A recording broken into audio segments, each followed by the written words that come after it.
Hi everyone, so this is Raina and this video is 3 things Libra must know for the rest of 2021. Really it's a bit misleading because I have 3 things and 2 of them are things that are have been kind of already part of your transits before 2021. But they're things that I don't usually mention in my monthly forecast, so it's semi-accurate. um, and anyway, you should still know about them for this year as well as 2022, 23, and stuff like that. So the first thing I put down is that Jupiter and Saturn are in your 5th house.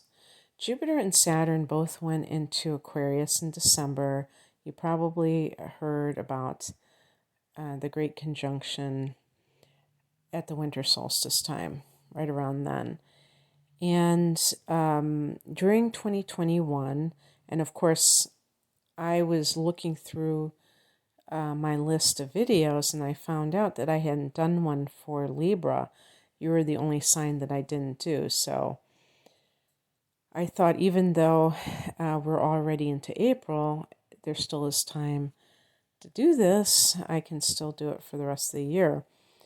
And so both of these planets will be in Aquarius throughout the year. Jupiter will be going into Pisces for a little while, mid-year, and then at the end of the year into 2022.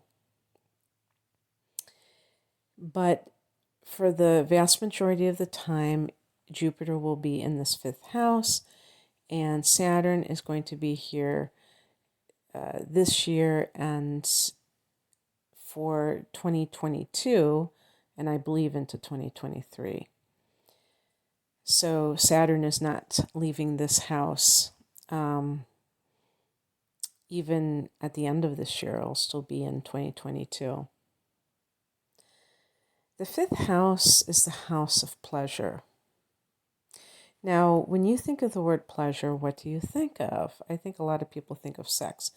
The 5th house is the house of recreational sex. So there is a sexual connection, but it's a casual sex. The thing that kind of bugs me about that is that the 5th house is the house of conceiving children. So the other house that is connected to sex is the 8th house, and that is more of an intense, intimate kind of a bond or activity. It's not just casual, not just for fun, in other words. So the 5th house is ruled by Leo, and Leo is ruled by the sun. So there is where you're getting that sense of fun and joy. And so we can talk about anything that people do for fun or pleasure, including sports, games, amusements. So whether you're talking about movies and concerts, parties, things like that. And other themes of the 5th house are love, like falling in love, dating. This is not the commitment stage, but this is the discovery phase. So falling in love is discovery. And this is also the house of creativity and children. And I talked about conceiving children, but it can be the house of dealing with children. So working with children, this could be early education and so on and so forth. This can be the business that you own, which is a form of creativity. Jupiter in this house gives you a lot of opportunities to experience these things and a lot of alignment, a lot of luck, being in the right place at the right time to meet that special person, even in a very, if it's in a very kind of random, it seems very random, meeting them at the grocery market or whatever. Now, I already have videos for Libra about Jupiter and Saturn in this 5th house. So you can check that out if you want to, get more extensive information. I'm just going to briefly say that Saturn here can make you serious about love. So this is kind of contradictory because Jupiter can give you a lot of experiences to meet people, which is good because then you have a lot to pick from. But Saturn is very serious about it. So Saturn just doesn't want to have a good time dating and just sowing their wild oats. Saturn is like, okay, I want a serious partner. And when it comes to having fun, Saturn might frown on being frivolous with one's energy and just kind of like doing things as a hobby. Saturn might be saying, okay, you like to make jewelry as a hobby. Why don't you try to have a little business and a side business, a side hustle, and have a little business. So Saturn wants you to take your hobbies and make them into businesses.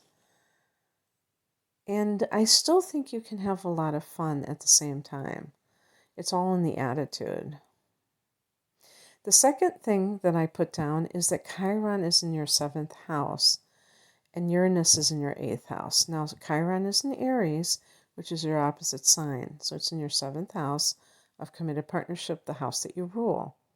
Chiron is an asteroid called the Wounded Healer, and where it shows up in a transit in your chart, it can indicate a very sensitive area for you at this time, but also an area that can be healed. So it's not necessarily something negative at all. In the 7th house, this can indicate that you may be, if you are alone right now, Libra, that you can feel that that aloneness more acutely. And if you're not careful, you could tell yourself things about what that means. So in other words, I'm not lovable because I don't have a partner. Now, Libra is a sign that has to really watch for that anyhow, because you do rule that house, that 7th house, and it is very, I think it's very commonplace for Libra to feel like they're missing a limb if they don't have a significant other. And even though we could say that you are acclimated to being part of a couple, if you will, it doesn't mean that that is indicated for you every moment of every day of this lifetime.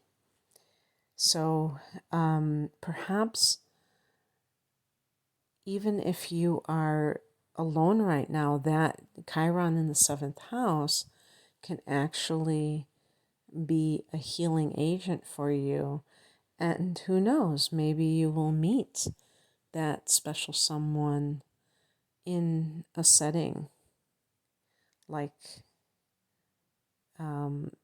that could be, I mean, when I say setting, it could be any setting, but that becomes your partner, and that is a healing agent to you because you've gone through some of those times of great suffering because of a loss. Maybe you've gotten divorced in the last couple of years, and that has been very trying, or you've had some kind of loss. Obviously, there are always people being born and dying on this planet every day, and some people lose a loved one, lose their spouse or their significant other, I should say. So whatever that has meant for you, it can also be a chance to heal as well. Uranus, and I put together with this that Uranus is in your 8th house. Now, the 8th house can be sex magic. If you want to talk about in terms of relationships, it can be sexual healing, I should say. But Uranus, how do I delicately put this? Uranus can be quite kinky. Okay, kick in, this Rick James is kicking into my brain right now. You might be a very kinky girl, Libra. The kind you don't take home to mother. But in addition to that kind of thing, I think that the reason that I wanted to include the Uranus transit through Taurus, which is your 8th house, with this Chiron in the 7th, is that the 8th house ultimately, when it comes to relationships, is a house of intimacy. When we think of intimacy, yes, I think most of us think of sex. But the true intimacy to me is the fact that this is a water house and that Scorpio rules this house. It's emotional intimacy. And this can be an area that Libra has to learn how to navigate and embrace, because you're an air sign. And unless you have a lot to counter that, you may be quite detached. Even though you're in love with love, you might still have kind of a little bit of a leery attitude towards getting too emotional in general, and even getting too close to somebody emotionally in a partnership. It doesn't even have to be about trust issues. It's just the way that you're wired in terms of kind of staying above the fray. And the 8th house is very intense. There's no denying that. But one of the things that Uranus is about liberation. So whether it's sexual liberation from somebody, if somebody has been repressed, this can be a liberating experience. And sometimes people, if you have other planets in the 8th house, like Saturn or Pluto or something like that, you may have issues with repression in this area, and there can be a liberation. And the third thing that I put, one thing that I wanted to say about Uranus in the 8th house is that it can be this idea that you can love somebody deeply without having to possess them. Because the 8th house, because it's ruled by Scorpio, can be like merging into one person. It's like the Scorpio energy is about merging with somebody, and that's what the 8th house is, the urge to merge. And the truth is that even when we're a couple, we always retain our individuality, or we should, as far as I'm concerned. And so Uranus is about individuality. And,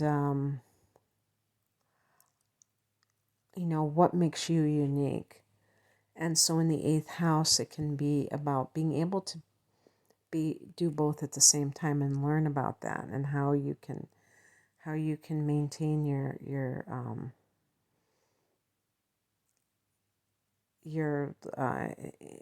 like I said, individuality while still bonding with somebody.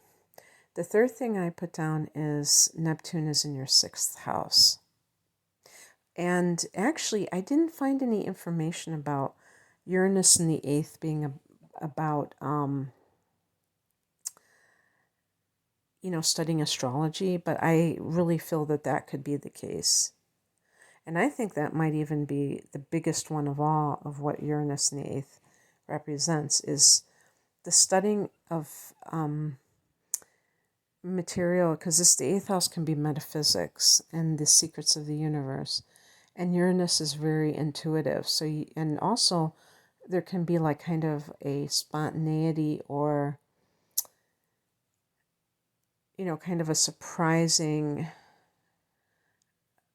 maybe like spiritual gift arising within you. I associate, I found out that Uranus is associated with the Kundalini awakening. And I think that would be more associated with the 12th house, but not, I think not necessarily. Especially if somebody's doing tantric yoga practices or something like that. They may be able to raise the Kundalini in certain esoteric practices. The eighth house can be shamanic healing too. And that can also be enough of a shift to change the direction of a person's life, including what kind of work they decide to do. So the sixth house is about work. And when Neptune is transiting the sixth house, which it has been for probably about 10 years now, and I think will still be here until 2026. It has about a 15-year cycle, like Pluto. When it's in your sixth house, it can make you confused about the type of work or service that you should offer to others. And eventually, when the smoke clears or the fog clears, you may realize that you want to do something of a spiritual nature, a healing profession, which for a Libra might be quite a stretch in a certain sense. Stretch meaning that you're stretching yourself, because Libra is an air sign, so you tend to embrace logic as your guiding force rather than your intuition, for instance. And so you may gravitate towards professions or work which involve the use of your mind and, like an intellectual capacity, like becoming an educator or a lawyer. Libra loves the law. Or a mediator or a public relations person. So Neptune is very sacrificial. And this can involve like any kind of Piscean occupation. But also, and I'm thinking more in terms of like psychic work, but it could be even like alternative health or something like that, maybe. But also the artist. Neptune can be the creative type. So that might be something that you're embracing now as well. So that's what I have for you, Libra. I hope that this was interesting and that it resonated. If you would like a private reading, the link is below. Thank you for watching, or hopefully you weren't watching, but listening. Take care. Bye.